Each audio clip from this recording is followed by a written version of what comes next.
നമുക്ക് ആദർശിന്റെ നയനയുടെ ഇന്നത്തെ നല്ലൊരു കഥ കേട്ടാലോ?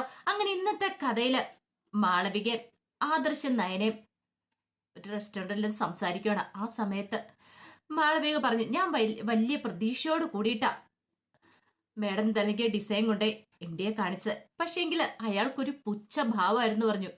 പിന്നീട് കുറച്ച് സമയം കഴിഞ്ഞപ്പോൾ അയാളത് ആർക്കും അയച്ചു കൊടുത്തു.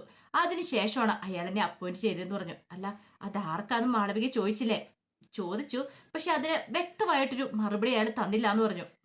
അത് കേട്ട് കഴിഞ്ഞപ്പോൾ ആദർശ് പറഞ്ഞു, സാധാരണഗതിയിൽ ഇതുപോലെ എം ഡി സ്ഥാനത്തിരിക്കുന്ന ഒരാൾക്ക്, അത് ഇത്ര വലിയൊരു ജൂവലറിയുടെ എം ഡി സ്ഥാനത്തിരിക്കുന്ന ഒരാൾക്ക് ഈ ഡിസൈനെ കുറിച്ചൊക്കെ അറിയേണ്ടതാണല്ലോ. ഇപ്പൊ ഞാനും എന്റെ മുത്തശ്ശനൊക്കെ ആണെങ്കിലും ശരി, ഞങ്ങൾക്ക് അതിനെക്കുറിച്ച് നന്നായിട്ട് അറിയാം. അതുകൊണ്ടാണ് ഞങ്ങൾക്ക് ഞങ്ങളുടെ കമ്പനിയെ നല്ല രീതിയിൽ മുന്നോട്ട് കൊണ്ടുപോകാൻ സാധിക്കുന്നത്. അപ്പൊ അങ്ങനെ അറിയില്ല എന്ന് വെച്ചിട്ടുണ്ടെങ്കിൽ അപ്പോഴേക്കും മാളവി പറഞ്ഞു, അതാ ഞാൻ പറഞ്ഞത്, ഇതിന്റെ പിന്നിൽ ആരോ ഉണ്ട്, ഇതിനെ നിയന്ത്രിക്കുന്ന മറ്റാരോ ആണ്. അത് പക്ഷെ കണ്ടെത്താൻ പറ്റിയില്ല. ഇത് കേട്ടപ്പോൾ ആദർശ് പറഞ്ഞു, പിന്നൊരു കാര്യം, ഇനി നമ്മൾ കാണുമ്പോൾ സേഫ് ആയിട്ട് ഇതുപോലുള്ള സ്ഥലങ്ങൾ വെച്ച് കാണാൻ പാടുള്ളൂ, അല്ലാത്ത സ്ഥലങ്ങളൊന്നും വെച്ച് കാണാൻ പാടില്ല. ചിലപ്പോൾ അങ്ങനെ എന്തെങ്കിലും സംശയത്തിന് അവർക്ക് ഇട കൊടുത്തിട്ടുണ്ടെങ്കിൽ പിന്നെ അറിയാലോ, അവർ വെറുതെ ഇരിക്കില്ല, ദുഷ്ടന്മാരാ, എന്ത് ചെയ്യാനും മടിക്കില്ല. മാളവിയുടെ ജീവന് വരെ ആപത്തുണ്ടായിരിക്കും എന്ന് പറഞ്ഞു. മാളവി പറഞ്ഞു, അതൊക്കെ എനിക്കറിയാം സാറേ, അതുകൊണ്ട് അതൊക്കെ ഞാൻ നോക്കിയേ നിൽക്കുള്ളൂ എന്ന് പറഞ്ഞു. അപ്പോഴേക്കും നയന പറഞ്ഞു, അല്ല മാളവിക, മാളവിക ഞങ്ങൾക്ക് വേണ്ടിയിട്ടല്ല എത്ര കഷ്ടപ്പെടുന്നേ, അപ്പൊ പിന്നെ മാളവിക അതിന്റെ പ്രതിഫലം വേണ്ടേ? അതൊന്നും എനിക്ക് കുഴപ്പമില്ല മാഡം, സാറിന് എനിക്ക് സഹായിക്കണം. കാരണം മൂർത്തി ജ്വല്ലറി പോലുള്ള ജ്വല്ലറി ഒരു കാരണവശാലും തകരാൻ പാടില്ല.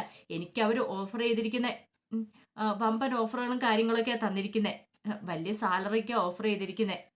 പിന്നെ ഈ വിഷു അതവർക്ക് പ്രധാനമെന്ന് തോന്നേ, കാരണം ഈ വിഷുവിനെ കുറിച്ച് പറയുന്നത് കേട്ടു. അപ്പോഴേക്കും ആദർശം പറഞ്ഞു, അങ്ങനെ ഒരു കാര്യം ചെയ്യുക മാളവിക, ഈ വിഷുവിന് നീ ആവശ്യത്തിന് വെച്ച് ഡിസൈനിങ് അങ്ങ് വരച്ചു കൊടുക്കുക. ഉറപ്പായിട്ടും അവർക്ക് നിന്നൊരു വിശ്വാസം ഉണ്ടായിരിക്കണം. ഈ വിഷുവിന് മൂർത്തി ജ്വല്ലറിക്കാലും അവർ കയറിപ്പോട്ടെ. അങ്ങനെ വന്നിട്ടുണ്ടെങ്കിൽ നമ്മൾ ഉദ്ദേശിച്ച പോലെയൊക്കെ കാര്യങ്ങൾ നടക്കും. നയന് പറഞ്ഞു, എത്ര ഡിസൈൻ വേണമെങ്കിലും ഞാൻ വരച്ചു തരാൻ ഒരുക്കുക, പക്ഷെ സത്യങ്ങൾക്ക് പുറത്തു വന്നേ മതിയാവുള്ളൂ എന്ന് പറഞ്ഞു. മാളവി പറഞ്ഞു, അതൊന്നും ഓർത്തിട്ട് നിങ്ങൾ രണ്ടുപേരും വിഷമിക്കണ്ട, എന്നെ കൊണ്ട് പറ്റാവുന്നതിന്റെ കഴിവിന്റെ മാക്സിമം ഞാൻ ശ്രമിച്ചോളാം എന്ന് പറഞ്ഞു. അങ്ങനെ പിന്നീട് അവരവിടുന്ന് പോവുകയാണ്. കുറച്ച് കഴിഞ്ഞപ്പോൾ കിരണും ആദർശവും കൂടെ കിരണിന്റെ കൂട്ടുകാരനായ സേവറിനെ കാണാൻ പോണം. അപ്പം അയാൾ ഡേവിഡിന്റെ നമ്പരൊക്കെ ഹാക്ക് ചെയ്ത് അതിനകത്തുനിന്ന് ആർക്കൊക്കെ കോള് പോയിട്ടുണ്ടെന്നൊക്കെ നോക്കുവാണ്. അങ്ങനെ നോക്കിയിട്ട് പറഞ്ഞു, അതെ ഞാൻ നോക്കി, പക്ഷെ ഒന്ന് രണ്ട് നമ്പർ ട്രേസ് ചെയ്യാൻ എനിക്ക് കൊണ്ട് സാധിച്ചിട്ടില്ല എന്ന് പറഞ്ഞു. പിന്നെ അബി ഉണ്ടല്ലോ, അബിയുടെ ഫോണിലേക്ക് ഈ പറയുന്ന ഡേവിഡ് വിളിച്ചിട്ടുണ്ടെന്ന് പറഞ്ഞു. അല്ല, എത്ര വട്ടം വിളിച്ചിട്ടുണ്ട്? ഈ കഴിഞ്ഞ ഇടയ്ക്ക് 2-3 വട്ടം വിളിച്ചിട്ടുണ്ട്. പിന്നെ അതോടൊപ്പം തന്നെ ആദർശ് ദുബായിലെ ജയിലിലേക്ക് പോകുമെന്ന് പറഞ്ഞൊരു വാർത്ത വന്ന സമയമുണ്ടല്ലോ, ആ സമയത്തും വിളിച്ചിട്ടുണ്ടെന്ന് പറഞ്ഞു. അപ്പോഴേക്കും ആദർശ് പറഞ്ഞു, ഇതൊക്കെ ഞാൻ ഊഹിച്ച കാര്യമാണ്, അവൻ ഇതിന്റെ പിന്നിൽ കാണുമെന്ന് അവനെ അറിയായിരിക്കുമെന്ന്. അല്ലെങ്കിലും അവനും അവന്റെ അമ്മയും വീട്ടിൽ വെച്ച് സ്വകാര്യമായിട്ട് സംസാരിക്കുന്നത് ഞാൻ കേട്ടതാ. കാരണം ജയിലിൽ പോകാൻ ഞാൻ വീട്ടിലേക്ക് വന്ന് മുറിയിൽ ഒളിച്ചിരിക്കുന്ന സമയത്ത്. അത് കേട്ടപ്പോൾ കിരൺ പറഞ്ഞു, ശരിക്കും പറഞ്ഞാൽ നീ ആയിരുന്നില്ല പുറത്തു പോകണ്ടേ, അവനെയായിരുന്നു ആദ്യം പുറത്ത് അടിച്ചിറക്കേണ്ടത്. അങ്ങനെ ഇറക്കുമായിരുന്നെങ്കിൽ ഈ പ്രശ്നങ്ങളൊന്നും ഉണ്ടാവത്തില്ലായിരുന്നു പറഞ്ഞു. അപ്പോഴേക്ക് സേവിയർ പറഞ്ഞു, പിന്നെ ഒരു കാര്യമുണ്ട്, ഈ പറയുന്ന ഒരു അജ്ഞാത നമ്പറിലേക്ക് കോള് വരിക്കുന്നത് ഏറ്റവും കൂടുതൽ ഡേവിഡിന്റെ ഫോണിൽ നിന്ന് ആ നമ്പറിലേക്കാണ് കോള് വരിക്കുന്നത്. പക്ഷേങ്കിൽ ആ നമ്പർ നമുക്ക് ട്രേസ് ചെയ്യാൻ സാധിക്കുന്നില്ല എന്ന് പറഞ്ഞു. അതാരാന്ന്? കാരണം ബാക്കി ഡേവിഡിന്റെ ഫോണിൽ നിന്ന് പോയിരിക്കുന്ന നമ്പറിലേക്കൊക്കെ ഞാൻ വിളിച്ചു നോക്കി, പക്ഷേങ്കിൽ ആ ഒരു നമ്പർ മാത്രം കിട്ടുന്നില്ല. ഒരു പക്ഷേ അവരുടെ കയ്യിലും എന്നെ പോലെ മിടുക്കനായ ആരെങ്കിലും കാണും. ഒരു കാരണവശാലും കണ്ടുപിടിക്കരുത് എന്ന് വിചാരിച്ച് അയാളും ആരെയും കൂടെ നിർത്തുന്നുണ്ടായിരിക്കും, അയാളുടെ നമ്പരും കാര്യങ്ങളൊക്കെ. അതുകൊണ്ടായിരിക്കും നമുക്ക് കണ്ടെത്താനായിട്ട് സാധിക്കാത്ത. അപ്പോഴേക്കും കിരൺ പറഞ്ഞു, അങ്ങനെയാണെങ്കിൽ മിക്കവാറും അയാളായിരിക്കും ശത്രു എന്ന് പറഞ്ഞു. ആ സമയം സൈബർ പറഞ്ഞു, അതെ, ഒരു പക്ഷേങ്കിൽ ആദർശിന്റെയൊക്കെ ഏറ്റവും വലിയ ശത്രു, കാരണം മറഞ്ഞിരിക്കുന്ന ശത്രു, പുറത്തേക്ക് വരാൻ ആഗ്രഹിക്കാതെ ഡേവിഡിന്റെ പിന്നെ മറഞ്ഞിരിക്കുന്ന ഏറ്റവും വലിയ നിങ്ങളുടെ ശത്രു എന്ന് പറഞ്ഞാൽ അയാളായിരിക്കും എന്ന് പറഞ്ഞു. അത് കേട്ട് കഴിഞ്ഞപ്പം ആദർശ് ഇങ്ങനെ ഒരു നിമിഷം ആലോചിച്ചു. പിന്നീട് സേവ്യർ ആദർശിനോട് പറഞ്ഞു, ഞാൻ പറയുന്നതുകൊണ്ട് ആദർശനൊന്നും തോന്നരുത്, വിഷമമൊന്നും തോന്നരുതെന്ന് പറഞ്ഞു. അല്ല, സേവ്യർ പറഞ്ഞു, അത് പിന്നെ ഇത്തവണ എന്താണെങ്കിലും വിഷുവിന് മൂർത്തി ജ്വല്ലറി കൂപ്പുകുത്താൻ സാധ്യതയുണ്ട്. കാരണം മൂർത്തി ജ്വല്ലറി പകുതി മുക്കാലും കസ്റ്റമേഴ്സ് ഏഴൻ ജ്വല്ലറിക്കാരുമായിട്ട് പിന്നെ ഒരു ധാരണയിലേക്ക് പോകുന്നുണ്ട്. കാരണം അവരുമായിട്ടാണ് പോയിക്കൊണ്ടിരിക്കണേ. ഈ വിഷുവിന് അത് പൂർത്തിയാവും തോന്നുന്നത്. അങ്ങനെ വന്നിട്ടുണ്ടെങ്കിൽ മൂർത്തി ജ്വല്ലറി ഏൻ ജ്വല്ലറിയുടെ താഴേക്കെന്നല്ല, അതിനും താഴേക്ക് പോകും, മറ്റുള്ള ജ്വല്ലറിക്കാരുടെ അടിയിലേക്ക് പോകും. ഇതിനു മുമ്പ് ഉണ്ടായേക്കാളും ഏറ്റവും വലിയൊരു പതനമായിരിക്കും, ഒരു തകർച്ചയായിരിക്കും സംഭവിക്കാൻ പോകുന്നതെന്ന് പറഞ്ഞു. അത് കേട്ടപ്പോൾ ആദർശിന് കുറച്ച് വിഷമമൊക്കെ ഉണ്ടായി. അപ്പോഴേക്കും സേവ്യർ പറഞ്ഞു, ഞാനൊന്ന് ആലോചിച്ച് നോക്കിയപ്പം ശരിയായിരിക്കും ചിലപ്പോൾ. കാരണം ഈ പറയുന്ന മറ്റുള്ള ജ്വല്ലറിക്കാർക്കൊക്കെ സ്ഥിരമായിട്ടുള്ള കസ്റ്റമേഴ്സ് ഉണ്ട്. അവരെന്താണല്ലോ ഏഴ് ജ്വല്ലറിക്ക് പോകാൻ വഴിയില്ല. പക്ഷേങ്കിൽ മൂർത്തി ജ്വല്ലറിയിൽ നിന്ന് കുറേ ആൾക്കാർ എൻ ജ്വല്ലറിക്ക് പോയിട്ടുണ്ടെങ്കിൽ മൂർത്തി ജ്വല്ലറി തകർന്നു പോകും. അത് കേട്ടപ്പോൾ ആദർശ് പറഞ്ഞു, എനിക്ക് ഏറ്റവും സങ്കടം എന്താണെന്ന് വെച്ചാൽ അതിന് ചാർജ് എടുത്തിട്ട് കുറച്ച് ദിവസങ്ങൾ മാത്രമേ ആയിട്ടുള്ളൂ. പിന്നെ അവൻ്റെ കാര്യം ഓർക്കുമ്പോഴേ വിഷമം. അവൻ കയറിയതിന് ശേഷം മൂർത്തി ജ്വല്ലറി വീണ്ടും താഴേക്ക് പോകാന്ന് പറഞ്ഞാൽ അത് പിന്നെ ആർക്ക് സഹിക്കാൻ പറ്റുന്ന കാര്യമല്ല എന്ന് പറയണം. കാരണം ആദർശിനും ഭയങ്കര ബുദ്ധിമുട്ടുണ്ടായിരുന്നു ആ കാര്യം ഓർത്തിട്ട്. ഇതേ സമയം അനിയും നന്ദും കൂടെ കേക്ക് കെട്ടിയാനായിട്ട് ഒരുങ്ങണം. അപ്പോഴേക്കും അനി പറഞ്ഞു, ആദ്യമായിട്ടാ നമ്മൾ രണ്ടും കൂടെ ഒരുമിച്ച് ഈ ബർത്ത്ഡേ ആഘോഷിക്കുന്നല്ലേന്ന് ചോദിച്ചു. അത് ശരിയാ, ആദ്യമായിട്ട് തന്നെയാന്ന് പറഞ്ഞു. അല്ല, നീ നിന്റെ വീട്ടിൽ വിളിച്ച് പറഞ്ഞിട്ടുണ്ടല്ലോ? പറഞ്ഞിട്ടൊക്കെ ഉണ്ട്.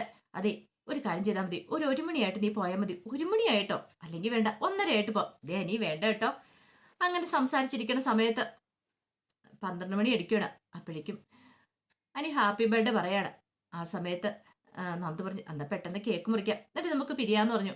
അപ്പോഴേക്കും അനി പറഞ്ഞു, അതെ നമുക്ക് ഇപ്പൊ പിരിയണ്ടാന്ന് പറഞ്ഞു. അത് കേട്ടപ്പം നന്ദു പറഞ്ഞു, അതെന്താ? അല്ല, കുറച്ച് കഴിഞ്ഞിട്ട് പോയാൽ പോരെ നന്ദു. അപ്പോഴേക്കും നന്ദു പറഞ്ഞു, എന്നാ കേക്ക് കട്ട് ചെയ്യാന്ന് പറഞ്ഞു. നമുക്ക് ഒരുമിച്ച് കേക്ക് കട്ട് ചെയ്യാന്ന് നന്ദു പറയണം. അപ്പോഴേക്കും അനു ചോദിച്ചു, അതിന് എന്റെ ബർത്ത്ഡേ അല്ലല്ലോ നിന്റെ ബർത്ത്ഡേ അല്ലേന്ന് ചോദിച്ചു. അതെ, പക്ഷെ നമ്മൾ രണ്ടും ഒരുമിച്ചല്ലേ, നമുക്ക് രണ്ടും ഒരുമിച്ച് കേക്ക് കട്ട് ചെയ്യാന്ന് പറഞ്ഞു. അങ്ങനെ രണ്ടുപേരും കൂടെ ഒരുമിച്ച് കേക്ക് കട്ട് ചെയ്തു. കേക്ക് കട്ട് ചെയ്തിട്ട് നന്ദു അനിക്കും കുറച്ച് കൊടുത്തു. അനി നന്ദുവിനെ എടുത്ത് കൊടുക്കുവാണ്. പിന്നീട് രണ്ടുപേരും മുഖത്തോടെ അങ്ങനെ തേച്ചൊക്കെ വെക്കുന്നുണ്ട്. ആ സമയത്ത് അനി നന്ദുവിനെ നോക്കി. നന്ദു അനിയും കുറച്ച് സമയം നോക്കുകയാണ്. കണ്ണി കുറച്ച് സമയം അവർ നോക്കി. ആ സമയത്ത് അനി നന്ദുവിനെ ചേർത്ത് പിടിക്കുന്നുണ്ട്. ഇതൊക്കെ അനിയുടെ ഒരു സ്വപ്നം മാത്രമായിരുന്നു. അനി തന്റെ ക്യാബിലിരുന്ന് ഓർത്തോണ്ടിരുന്ന. പെട്ടെന്ന് അനി ഫോൺ എടുത്ത് നന്ദുവിനെ വിളിക്കുകയാണ്. എടി, നീ ഇത് എന്തെടുക്കുക? എടാ, ഞാനിവിടെ തിരക്കിട്ട ജോലിയില്ല. നീയോ? ഓ, ഞാനിപ്പം നിന്നെ സ്വപ്നം കണ്ടുകൊണ്ടിരിക്കുമായിരുന്നു. നമ്മൾ രണ്ടുപേരും കൂടെ കേക്ക് കട്ട് ചെയ്യുന്നു, ഞാൻ നിന്നെ ഹഗ് ചെയ്യുന്നതൊക്കെ. ആ, കൊള്ളാം, നല്ല കഥയെ. നിനക്ക് അവിടെ ഒരു പണിയില്ലേ? കമ്പനിയുടെ MD ആയിട്ടിരുന്നിട്ട് വേറൊരു പണിയില്ലേന്ന് ചോദിച്ചു. എടി, പണിയൊക്കെ ഉണ്ട്, എന്നാലും അതല്ലല്ലോ.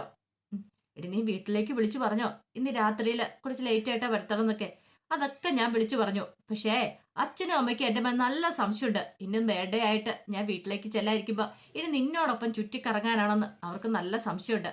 അപ്പോഴേക്കും അനു പറഞ്ഞു, അതെ, ഞാൻ ബർത്ത്ഡേ സെലിബ്രേറ്റ് ചെയ്യാനായിട്ട് ഹോട്ടലൊന്നും അല്ല, ഒരു കടൽ തീരത്തേക്കാണ് നമ്മൾ പോണേന്ന് പറഞ്ഞു. കടൽ തീരത്തോ? അതെ, അവിടെ പോയി നമുക്ക് കേക്ക് കട്ട് ചെയ്യാന്ന് പറഞ്ഞു. കൃത്യം 12 മണിക്ക് കേക്ക് കട്ട് ചെയ്തിട്ട് ഒരു ഹോട്ടലിൽ പോയി ഫുഡൊക്കെ കഴിച്ചു പോവാം. 12 മണി കഴിഞ്ഞിട്ടോ? അതേന്നേ, ഇപ്പോഴത്തെ കാലത്തെ ചെറുപ്പക്കാരൊക്കെ 12 മണി കഴിഞ്ഞിട്ടാണ് ഫുഡൊക്കെ കഴിക്കുന്നത്. പിന്നെ അവർ വീട്ടിൽ പോയി കിടന്ന് ഉറങ്ങുമ്പോൾ 3 മണിയാവും. പിന്നെ രാവിലെ അവർ എഴുന്നേക്കത്തില്ല, ഉച്ചയാകുമ്പോഴായിരിക്കും അവർ എഴുന്നേറ്റ് വരുന്നത്. ഇന്നത്തെ തലമുറ അങ്ങനെയാന്ന് പറഞ്ഞു. ആ, അത് കൊള്ളാം. അതുകൊണ്ട് എന്താ, ഇന്നത്തെ തലമുറയ്ക്ക് അസുഖങ്ങളും കൂടുതലല്ലേ, അവർക്കൊന്നും അധികം ആയുസ് ഉണ്ടാകത്തില്ല എന്ന് പറഞ്ഞു. അനി പറഞ്ഞു, അധികം ആയുസ് കിട്ടിയിട്ട് എന്ത് ചെയ്യാനാടി? ജീവിക്കുന്നിടത്തോളം കാലം നന്നായിട്ട് ജീവിക്കണം, അത്രയല്ലേ ഉള്ളൂ. നന്ദു പറഞ്ഞു, എന്താണല്ലേ, എന്നെ അതിനൊന്നും കിട്ടത്തില്ല. അച്ഛനും അമ്മയും നന്നായിട്ടൊന്ന് കണ്ണുരുട്ടിട്ടുണ്ടെങ്കിൽ എനിക്ക് പേടിയാന്ന് പറഞ്ഞു. പിന്നെ ഇന്നത്തെ കാലത്ത് നമ്മുടെ പ്രായത്തിലുള്ള കുട്ടികളൊക്കെ ഇങ്ങനെ പറഞ്ഞു നടക്കും. അവർ സ്വാതന്ത്ര്യം ശരിക്കും ആഗ്രഹിക്കുന്നവരാന്ന് പറഞ്ഞു. നന്ദു പറഞ്ഞു, ആയിക്കോട്ടെ, പക്ഷേങ്കിൽ എനിക്ക് പേടിയാനി, നിനക്കറിയാലോ. പിന്നീട് അനി പറഞ്ഞു, ശരി, നീ നേരത്തെ വരത്തില്ലെന്ന് ചോദിച്ചു. നന്ദു പറഞ്ഞു, ഒരു 10 മണിയൊക്കെ ആകുമ്പത്തേനും ഞാൻ ഇറങ്ങിയേക്കാന്ന് പറഞ്ഞു. നീ എത്തിയാൽ മതി. ശരി, ആയിക്കോട്ടെ എന്ന് പറഞ്ഞിട്ട് അനി കോള് കട്ട് ചെയ്തു. നന്ദു തന്റെ ജോലി തുടരുവാണ്. ഇതേ സമയത്ത് നയനയുടെ അടുത്തേക്ക് ആദർശ് വന്നു. ആദർശ് വന്നിട്ട് പറഞ്ഞു, അതെ, നിനക്ക് ശക്തിയായ എതിരാളി ഉണ്ടാവാൻ പോവാന്ന് പറഞ്ഞു. അതാരാ? മാളവിക കളക്ഷൻസ്.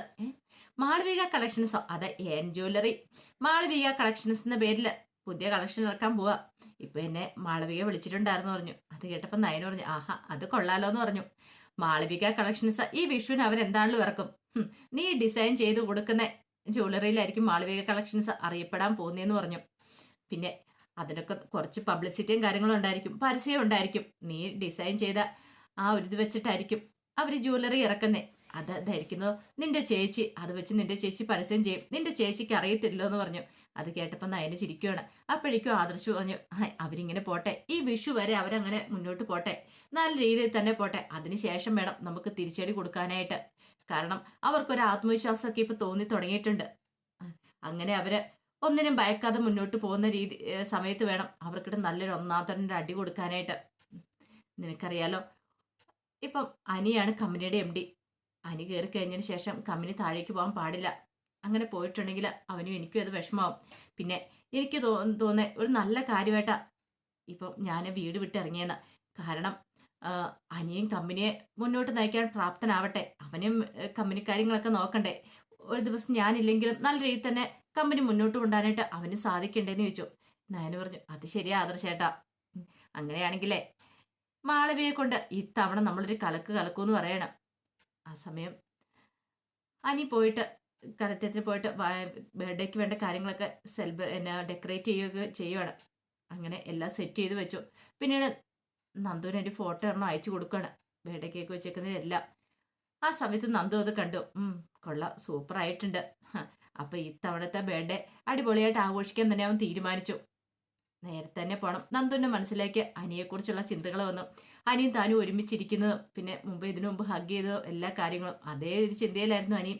അനിയുടെ മനസ്സിലേക്ക് നന്ദുവിനെ കുറിച്ചുള്ള ചിന്തകളാണ് വരുന്നത്. അങ്ങനെ അവർ രണ്ടുപേരും സ്വപ്നം കണ്ടിരിക്കുക. ഇനി കുറച്ച് സമയം മാത്രമേ ഉള്ളൂ രണ്ടുപേരും തമ്മിൽ കണ്ടുമുട്ടാനും കേക്ക് കട്ട് ചെയ്യാനായിട്ട്.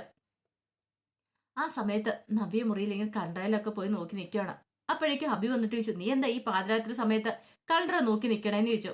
അതെ, വെറുതെ ഞാൻ കണ്ടറ നോക്കിയതാ. അപ്പോഴാണ് ആ കാഴ്ച കാണുന്നത്. എന്ത്? നാളെ ഒരുത്തിയുടെ ബർത്ത്ഡേ ആന്ന് പറഞ്ഞു. ആരുടെ?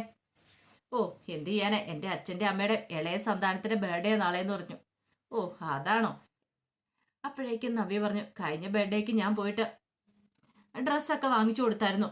ഓ, അങ്ങനെയാണോ? ഈ ബർത്ത്ഡേക്ക് അപ്പം നീ പോകുന്നുണ്ടോ? പിന്നെ ഈ ബർത്ത്ഡേക്ക് പോകുന്നുണ്ടോന്ന്. പോയിട്ട് അവളുടെ മുഖം പോലും എനിക്ക് കാണണം താല്പര്യമില്ല. ഞാൻ ആ ഭാഗത്തേക്ക് പോലും പോകുന്നില്ല എന്ന് പറഞ്ഞു. അത് കേട്ട് കഴിഞ്ഞപ്പോഴത്തേനും അഭി ഒന്ന് ആലോചിച്ചിട്ട് പറഞ്ഞു, അല്ല, ഞാൻ ഒരു കാര്യം ചോദിച്ചോട്ടെ, അനി ഇതിനായിട്ടും വന്നില്ലല്ലോ അല്ലേന്ന് പറഞ്ഞു. അവൻ വന്നാലെങ്കിൽ വന്നില്ലെങ്കിൽ എന്താ, നമ്മൾ എന്താ അത് അറിയണേ? എടി അതല്ല, നീ നിന്റെ വീട്ടിലേക്കൊന്ന് വിളിച്ചു നോക്ക്. എന്തിന്?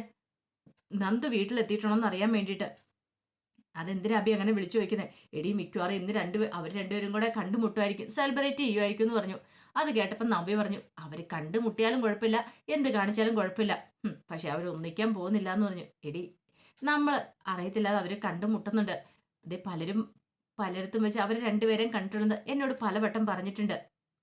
അതുകൊണ്ടാണ് ഞാൻ പറഞ്ഞത് നീ ഒന്ന് വിളിച്ചു നോക്കാനായിട്ട്. പിന്നെ ഈ പേരും പറഞ്ഞ് എൻ്റെ വീട്ടിലേക്ക് ഞാൻ വിളിക്കണം, എന്നെ കൊണ്ട് പറ്റില്ല.